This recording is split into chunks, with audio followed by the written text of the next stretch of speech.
केजरीवाल जी को बेल मिली है, जमानत मिली है और भारतीय जनता पार्टी द्वारा लगाए गए झूठे केसों से वो तिहाड़ जेल से बाहर आए हैं, तब से भारतीय जनता पार्टी बौखलाई हुई है।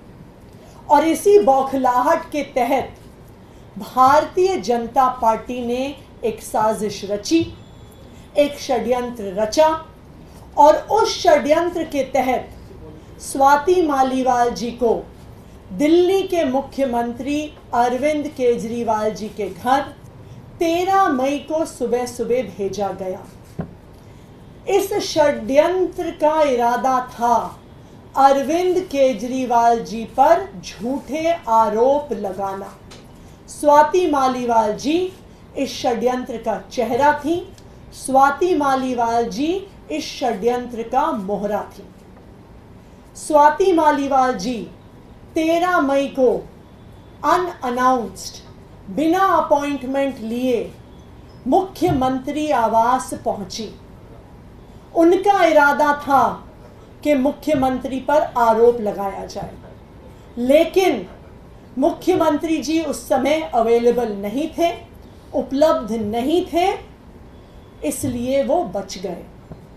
फिर स्वाति मालीवाल जी ने विभव कुमार पर आरोप लगाए, लेकिन आज एक वीडियो सामने आया है, मुख्यमंत्री आवास के ड्राइंग रूम का वीडियो सामने आया है और उस वीडियो ने स्वाति मालीवाल जी के झूठ को पूरे देश के सामने रख दिया है। स्वाति मालीवाल जी ने जो कंप्लेंट करी थी, ये दिल्ली पुलिस को की गई उनकी एफआईआर और उस एफआईआर में शामिल फैक्ट शीट है। उस कंप्लेंट में स्वाति मालीवाल जी कहती हैं कि उनकी बेरहमी से मार पिटाई हुई, उन पर मुक्के मारे गए, घूंसे मारे गए, कि उनके सिर पर चोट लगी, कि वो उस पिटाई के बाद दर्द में कराह रही थी, उनसे बोला नहीं जा रहा था। वो पुलिस को बार बार कह रही थी कि मुझे मारा गया, मुझे पीटा गया। उन्होंने अपनी कंप्लेंट में लिखा है कि उनका सर टेबल पे लगा और उनका सर फट गया। उन्होंने लिखा है कि उनके कपड़े फाड़े गए, उनकी शर्ट के बटन फाड़े गए। ये सब कुछ स्वाति मालीवाल जी ने अपने आरोपों में कहा है, लेकिन जो आज वीडियो सामने आया है वो बिल्कुल इसके विपरीत सच्चाई दिखाता है। स्वाति मालीवाल जी उस ड्राइंग रूम में बहुत आराम से बैठी हुई हैं। वो पुलिस कर्मियों को ऊंची आवाज में डरा रही हैं, धमका रही हैं। विभव कुमार जी पर जिस पर उन्होंने आरोप लगाया है, ऊंची आवाज में उनको भी धमका रही हैं, उनके लिए अपशब्दों का प्रयोग कर रही हैं। उनके कपड़े फटे हुए नहीं हैं, किसी भी प्रकार से उनके सर पर चोट नहीं दिख रही है। सिर्फ एक चीज दिख रही है कि वो पुलिस को धमका रही हैं, वो विभव कुमार जी को धमका रही हैं, ऊंची आवाज में धमका रही हैं और कहीं पर भी वो इस बात का जिक्र तक नहीं करती कि किसी ने उनको छुआ है या किसी ने उन पर हमला किया।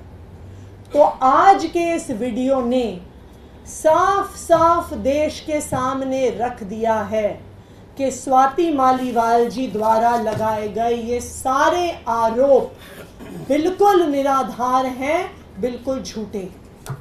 विभव कुमार जी ने आज दिल्ली पुलिस के पास स्वाति मालीवाल जी के खिलाफ अपनी कंप्लेंट दर्ज की है और उस कंप्लेंट में उन्होंने 13 मई को हुए सीक्वेंस ऑफ इवेंट्स को बहुत स्पष्ट तौर से रखा है। 13 मई की सुबह स्वाति मालीवाल जी बिना किसी अपॉइंटमेंट के सीएम आवास पहुंची। जब उन्हें सिक्योरिटी द्वारा गेट पर पूछा गया, उनकी आइडेंटिटी पूछी गई, वो किस लिए आई हैं पूछा गया, तो उन्होंने बताया कि मेरा मुख्यमंत्री जी के साथ अपॉइंटमेंट है। जब सिक्योरिटी गार्ड्स ने ऑफिस में क्रॉस चेक किया तो उन्हें पता चला कि कोई अपॉइंटमेंट नहीं है और स्वाति मालीवाल जी को गेट पर रोका गया। लेकिन वहां पर भी उन्होंने पुलिस वालों को धमकाया, कहा कि मैं राज्यसभा की सांसद हूं, मुझे रोकोगे तो मेरे पास पावर है तुम्हारी नौकरी ले लेने की। और वो पुलिस वालों से झगड़ा कर कर और वो सीएम आवास में, जो सीएम रेजिडेंस का कैंपस है, उसके अंदर घुस गए। सिक्योरिटी उन्होंने फिर से कहा कि आपके पास अपॉइंटमेंट नहीं है, आप सीएम आवास में नहीं जा सकती हैं। और वो उन्हें सीएम रेजिडेंस के वेटिंग रूम में, जो वेटिंग रूम सीएम के रेजिडेंस के मेन बिल्डिंग जहां पे वो रहते हैं उससे बाहर है, वहां पर लेके गए, वहां पर बैठाया। उनको फिर से बताया गया आपके पास अपॉइंटमेंट आज नहीं है। वेटिंग रूम में बैठने के कुछ देर बाद वो जोर जबरदस्ती कर कर सीएम रेजिडेंस के मेन बिल्डिंग में, जहां पर मुख्यमंत्री और उनका परिवार रहता है, उस बिल्डिंग के अंदर घुस गई और वहां पर ड्राइंग रूम में जाकर बैठ गई। वहां पर उन्होंने कहा कि सीएम को बुलाओ, अभी बुलाओ, मुझे अभी मिलना है। अब आप मुझे बताइए, स्वाति मालीवाल जी राज्यसभा की सांसद हैं, क्या उन्हें पता नहीं है कि मुख्यमंत्री से अपॉइंटमेंट लेने का क्या तरीका होता है? क्या उन्हें पता नहीं है कि मुख्यमंत्री कि कई शेड्यूल बिजी होते हैं, ज़रूरी नहीं है कि वो उपलब्ध हो? तो फिर क्या कारण था जो वो सुबह सुबह बिना अपॉइंटमेंट के जोर ज़बरदस्ती करके मुख्यमंत्री आवास के अंदर घुस गई और बैठ गई और सीएम से मिलने के लिए ज़बरदस्ती कर रही थी? तब सीएम रेजिडेंस के स्टाफ ने विभव कुमार जी को फ़ोन किया। 10-15 मिनट बाद विभव कुमार जी आए। उन्होंने स्वाति मालीवाल जी को ड्राइंग रूम में बताया कि आज मुख्यमंत्री जी अवेलेबल नहीं है, वो मिल नहीं पाएंगे। उसके बाद स्वाति मालीवाल जी ने विभव कुमार जी से ऊंची आवाज में बहस करनी शुरू कर दी। उन्होंने कोशिश करी कि वो ड्राइंग रूम से निकलकर घर के अंदर के हिस्सों में जाने की कोशिश करें। विभव कुमार जी उनके सामने खड़े हो गए और स्वाति जी को अंदर नहीं जाने दिया। स्वाति जी ने उनको धक्का देने की कोशिश की, परंतु विभव जी फिर भी वहां पे खड़े रहे।